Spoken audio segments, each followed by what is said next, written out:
What is up, YouTube? Hi, I'm Gabe, and this is Gabe from the last video, and this is a newbie. His name is Cole. Don't listen to him. I'm joking. No, Cole is very insightful and wise, and we love him. We love Cole. Yeah, we do. So today we're going to talk about, what are you looking at? Today we're going to talk I didn't process like any of that. Today we're talking about anxiety and depression. Mm-hmm. And depression. Anybody want to start us off? Maybe you can start. Okay, I shall start. For me, like when I was in 6th and 7th grade, I was depressed. I don't know about anxiety, but like I think depression is definitely a lot common than people think. Like if you think, oh, I'm the only person going through depression, you're not. There's like thousands of other people, so you can definitely talk to people about it. I remember I had to go to counseling to kind of like fix that. I hated it. It didn't work at all. I'm not saying that you shouldn't. If you think counseling will help you, then definitely go for it. Go to counseling. Good for you. But personally, for me, counseling did not help. What helps, I think, is finding a hobby and something that'll like A, make you happy, and B, just get your mind off of, like all that self-hating thoughts and stuff. Mm-hmm. So for me, that hobby was fishing, and also pray about it too, because that helps too. Yep. Prayer always helps. Yeah, I think on top of that, just having, like Gabe said, having something that you can go to express yourself is huge. Like, I play music because it just helps me through difficult times. And I also, I used to be really artsy because that's just a way, like painting was really therapeutic. Just things like that are good. I'm trying to think. I went through some counseling myself, and when I was younger, because my parents split, it was really hard for me. And I actually really enjoyed counseling. It was a good place for me to just kind of talk out all the things, talk about all my feelings, and just kind of deal with some things that I would have just kind of kept bottled up, because it can be really hard if you're going through something difficult to kind of just keep it inside and not talk about it at all, which can be really unhealthy if you're leaving that bottled up inside of you. Because I know I let a lot of anger pent up in me. I let a lot of sadness that I wasn't talking about. I didn't think it was okay to cry about it, so I didn't. And so if you're going through something, there are days recently where it's hard to get out of bed some mornings. I have to pull myself out of bed. And it can be hard because you feel a lack of motivation. But I definitely, if you can find a hobby or something that you find interesting to motivate yourself, that's great. And I would recommend you.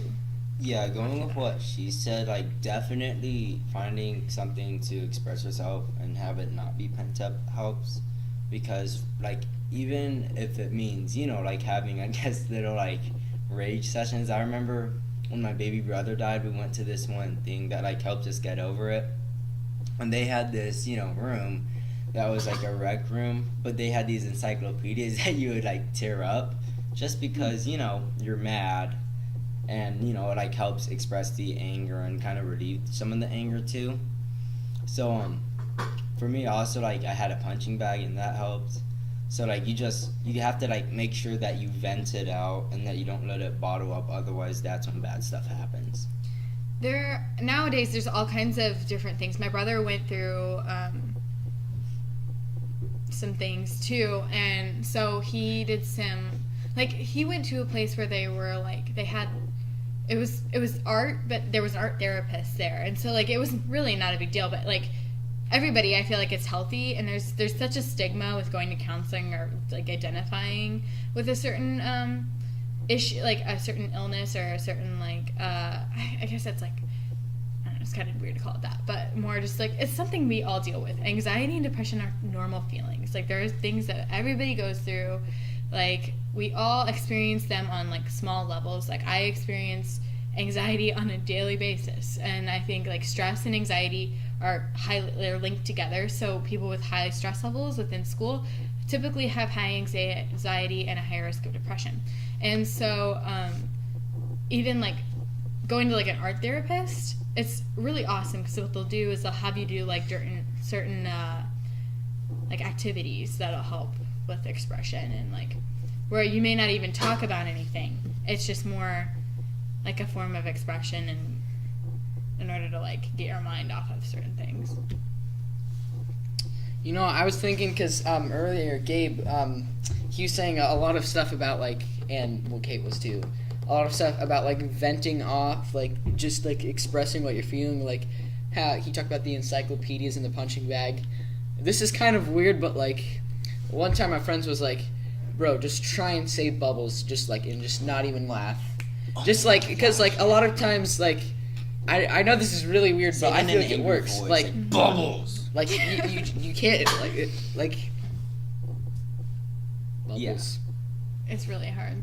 Yeah, there's all kinds of things you can do like that. Like, do stuff that will make you laugh, because that's honestly so. Like, for me, you know, like, I remember sometimes when I get really depressed about school, because school is very depressing, I will go home and I will watch America's Funniest Videos, which is basically little that is children getting hilarious. hurt, and people laugh Gabe. at it. That's what it is. Like, honestly, that's 90% Well, you have of to it. phrase it like that because it makes me sound like a horrible human being. I am a horrible human being. Well, then why would they put that in AFV? 'Cause it's there I for don't know. our I enjoyment. guess that's Yeah, true. exactly. I have an So- AFV video that I'll tell you guys about later. So, anyways, yeah, like, and it would make me laugh, and that would make me not feel depressed. I'm like, hey, I'm happy. You know, I'm laughing about some little kid falling down in the snow. Face planning.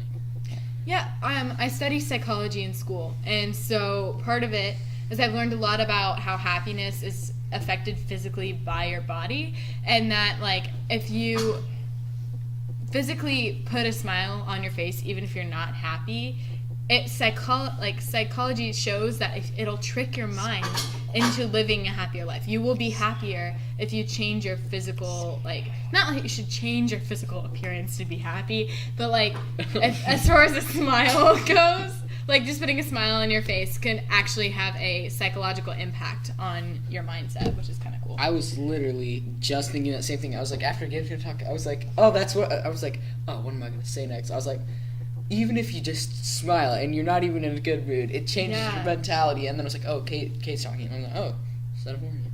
Like, another thing is, Great I minds feel think like alike. I'm Yeah. pretty sure that it's impossible to be mad and laugh, unless it's like, you know, really dark. Like, You know what? I have like angry laughter. It's weird. I don't know.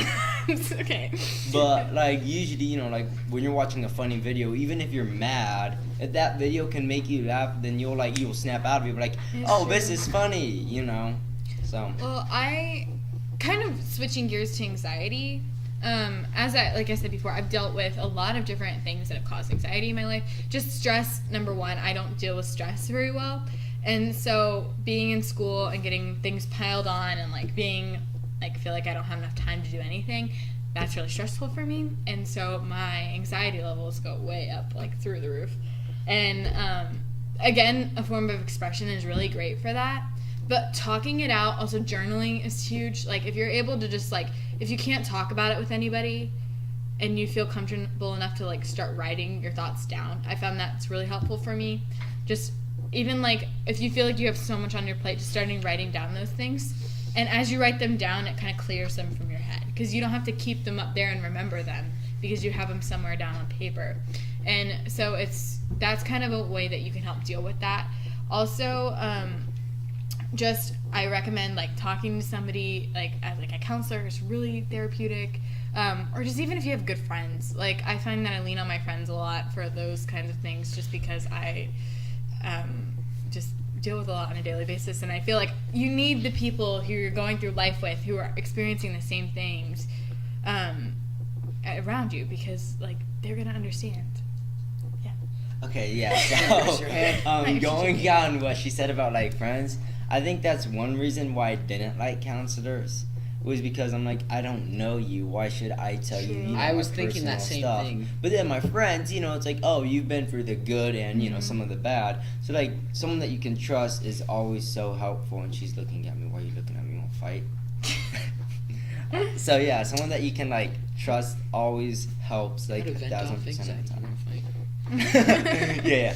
But another way that I vent off anxiety is, like I said, laughter, and also listening to music. Like that makes everything I do so much better. Like I'll be doing the dishes And usually like I'm like, oh, I hate the dishes, it's so dirty. But then once I put in my earbuds and start jamming some Eminem or something, I'm like, dishes, let's go, rocking to Slim Shady. Yeah, and of course, like all of these things that we're kind of touching on are very like it's a low level anxiety, low level depression. Like those are things that are going to help with that. But when it takes a step higher into a higher level of anxiety and depression to the point where it's dangerous to your mental health, that's when you should be seeking help. That's when like you really should consider maybe seeking psychotherapy or just like some kind of like having a mentor in your life to help guide you through, and like because I guess what I'm trying to say is that you can have the people you can go through life with, and that's great. You need people who are going through the same things as you to understand you, but you also need people who are older than you that can speak into your life and have been through all of it. What are you doing, Gabe? The chair's broken. It's like so really that can speak into your life about these certain things because they've been through it. They're on the other side of it now. And so they all ultimately probably know what's best for you if they've known you for a while. And so that's why it's important to people, whether it's a youth pastor or just a trusted adult, a parent of a friend, somebody you've known for a while to kind of help just speak into your life and help you cope with anxiety, depression. I know I have those people in my life, and I highly suggest it for everybody. You have those people. Well, I feel like anxiety is a lot of times, it's often associated with like What are you doing? It's often associated with like future events. Mm-hmm. So it's like, oh, I'm nervous about this thing that's happening tomorrow. I'm nervous about something that's going on. Like, well, yeah. I feel like I know I'm only a freshman in high school, so I don't have that much life experience so far, but I feel like what I can say about that is every single thing I've been anxious about, like, oh, this is tomorrow, I gotta do this. Mm-hmm. I've gotten through that day, and I'm here now. Nothing went wrong. Mm-hmm. That's true. And then Like, I survived the day and everything. Mm-hmm. another thing is like, I guess it's kind of a trigger for me, but when people get anxious about stuff that's already happened and that they can't change, like there was this one kid, I'm not gonna name any names, but like no, it wasn't Brad. I don't even know. I mean, no, Brad. I know of one Brad. Okay, we're off topic. But so anyways, I think he got like a C on one of his tests or something, and it was like right before spring break, and he was like, "Oh my gosh, I have a C. This is gonna ruin my spring break." I'm like, I legit got so mad. I was like, "Bro, don't let that ruin your spring break, because like you can't change that. Maybe you can like work to like do better next time, I guess." But self-slamming yourself isn't gonna, change anything. It's like if you go up to your teacher and I'm like, yeah, I hate myself for getting a C. Can you raise that to an A maybe so I don't hate myself and feel awful about myself? They're not gonna do it. So like, what's the point of, feeling all that like self-guilt and remorse about getting a bad grade? Or like doing something bad that happened in the past? It's like, it's pointless.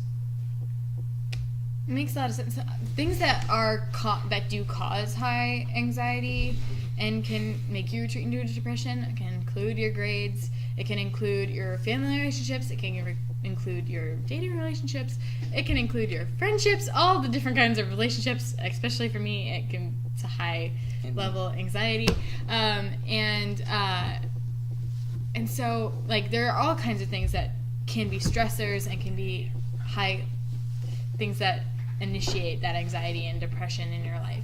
So it's good that you've one of those first steps is kind of identifying what those are for you. Like, what are your stressors in your life? Is it your grades? Is it your relationships with people? If it is a relationship, what kind of relationship is it, and what is it about those relationships that stresses you out? And once you start to identify those things, you can learn how to cope with them. You can learn specific ways on how to deal with them in a healthy way. And another thing is, like, if you're noticing that a certain relationship is causing you, an unnecessary amount of anxiety, cut that relationship, because, like, if there's nothing good and only bad stuff coming out of it, then just break it off. Right, especially if it's in, like, a really bad, unhealthy relationship where you are getting hurt as a result of it, like any kind of abusive relationship, like anything like that, even if it's just a someone you consider a friend that's just constantly pouring negativity and just hating on you all the time, they're not really a friend. Like, you don't want those people in your life.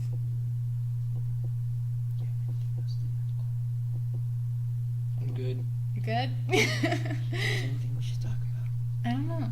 I think that's it. Well, I think that should be it because it's already at 15. I know this is a long video. Yeah, because like I'm sort of like I'm like, how long is this gonna be? 2 minutes, and then like I blink Nope. and then I see 15. I know it's because of Kate.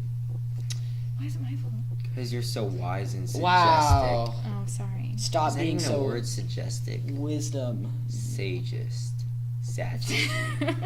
Okay, whatever. Deuces, y'all. If you Please like like this and video, subscribe. yeah, like and subscribe. Like this video, guys. Yeah, Comment on my subscribe. channel to see what we should do next.